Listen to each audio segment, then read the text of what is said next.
Break के बाद बढ़ते हैं आगे। इत्तेहाद मिल्लत काउंसिल के प्रमुख मौलाना तौकीर रजा खान ने पीएम मोदी को लेकर विवादास्पद बयान दिया है। मौलाना तौकीर रजा ने आतंकी संगठन हमास के खिलाफ लड़ाई में इजरायल का साथ देने के लिए पीएम मोदी को गद्दार करार दिया है। उन्होंने प्रधानमंत्री पर निशाना साधते हुए कहा कि मोदी की वजह से देश को नुकसान पहुंचा है। मौलाना ने इजरायल को आतंकी और फलस्तीन को मजलूम करार दिया।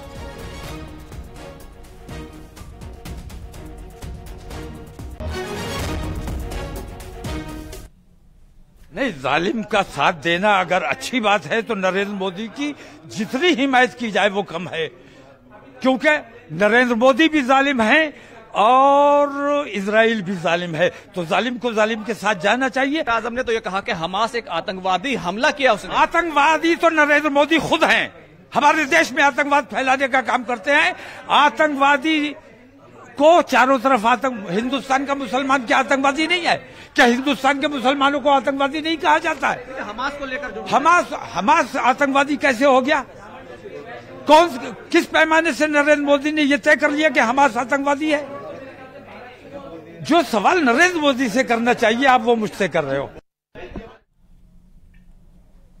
उधर प्रधानमंत्री नरेंद्र मोदी ने यशोभूमि अधिवेशन केंद्र में G20 के सदस्य देशों की संसदों के पीठाधीन सभापतियों के 9वें सम्मेलन का उद्घाटन किया। इस दौरान पीएम मोदी ने कहा कि करीब 20 साल पहले आतंकवादियों ने हमारी संसद को निशाना बनाया था।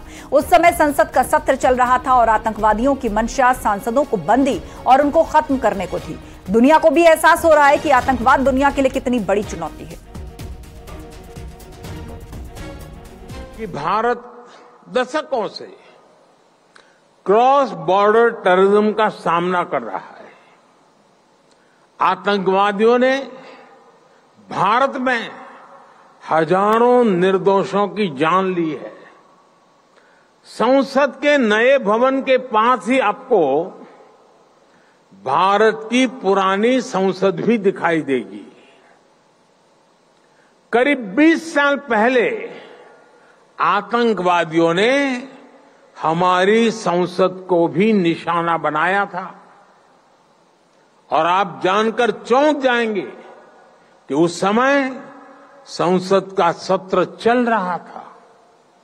आतंकियों की तैयारी सांसदों को बदनक बनाने की, उन्हें खत्म करने की थी।